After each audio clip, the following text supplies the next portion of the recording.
इमाम अहमद रजा उस हस्ती का नाम है जो 150 से ज्यादा उलूम का माहिर है।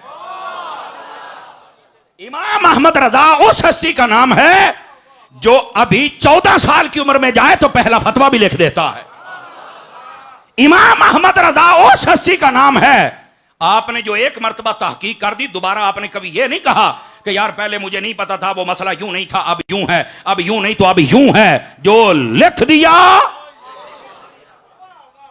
समझ आइए कोई नहीं आइए आप हजरात, ये इमाम अहमद रजा हैं। आपने क्या समझ रखा है, ये नबी पाक सल्लल्लाहु अलैहि वसल्लम की खुसूसी निगाह का नाम अहमद रजा है, अल्लाह की खुसूसी अता का नाम इमाम अहमद रजा है। ठीक है, अकीदे की दुनिया के अंदर इमाम अहले सुन्नत रज़ी अल्लाह तआला अन्हु, आपसे बड़ी कोई तहकीक आप आला हजरत के जमाने और उसके बाद कोई हमें ला के दिखा दे। रह गई फुरूई मसाइल, तो जाहिर सी बात है उनके अंदर जैसे जैसे जमाना आएगा तो उसके अंदर तब्दीली आती रहेगी। इख्तिलाफ उम्मती रहमतुन, ये फिक़ही मसाइल में तो कहा गया है। आप सुभान अल्लाह कह सकते हैं, ये सारी लाने वाली कौम है, बोल लिया करे इमाम के नाम पे। आपकी सुस्ती भी बसा औकात आप पर सवालिया निशान खड़ी करती है ना, आपकी सुस्ती सुनियों की। क्यों हज़रत शाह जी, ये सही बात है। लोग झूठ बोलते हैं, वाह वाह वाह वाह वाह वाह, उतला झूठ बोलन डया होता है। तो अर्शा सच्ची है। मैं बात कर रहा हूं इमाम अहमद रजा की। इमाम अहमद रजा खान अलैहि रहमतुर रहमान, अकीदे की दुनिया में आपने दुनिया के हर फितने से हमें बचा के सीधे रास्ते पर खड़ा कर दिया, और वो सीधा रास्ता सुन्नियत का है। वो कैसे? उलमाए मुतकल्लिमीन ने लिखा है, वो फरमाते हैं तरीक़ अहले सुन्नत बैन रिफ़्ज़ वल खुरूज, फरमाया जो सुन्नियत का रास्ता होता है राफ़ज़ियत और खारजियत के दरमियान होता है। सुन्नी ना राफ़ज़ी होता है ना खारजी होता है, ये सुन्नी होता है और सीधा मुस्तफ़ा की चौखट पे चला जाता है। आला हजरत ने ना राफ़ज़ी बनने दिया तो ना खारजी बनने दिया, और किसी तरफ का झोल नहीं है और मैल भी नहीं है।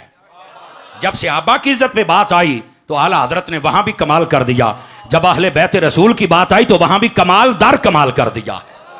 ये है इमाम अहमद रजा अलैहि रहमतुर रहमान। आपने तो हर फितरे से इस कौम को बचाया है, और आज लोगों को शौक चढ़ गया, नहीं जी आला हजरत की हर बात मानना को जरूरी तो नहीं है। तो मैंने कहा काले हजरत तुम आए कहां से हो, पहले तो ये बताओ ना, तुम होते कौन हो?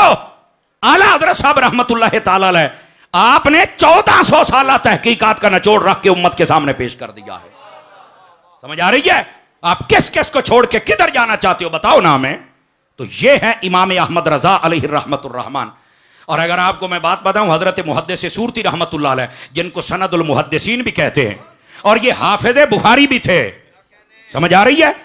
ये हजरत मुहद्दिस सूरती वसी अहमद मुहद्दिस सूरती रहमतुल्लाह अलैह, आपसे एक मर्तबा किसी ने पूछा कि आप बताएं इमाम अहमद रजा को आपने कैसा पाया। अब ये एक सैयद का जुमला है, अगर आपको समझ आ जाए। वसी अहमद साहब मुहद्दिस सूरती रहमतुल्लाह अलैह, आप क्या कहते हैं? आपने फरमाया अगर सारी जिंदगी मैं इमाम अहमद रजा से इल्मे हदीस पढ़ूं तो अहमद रजा फिर भी मुझसे आगे ही रहेगा। अल्लाह ने इनको यह मकाम और रुतबा अता फरमाया है। और आपको पता है इमाम अहमद रजा की दस्तरत क्या थी?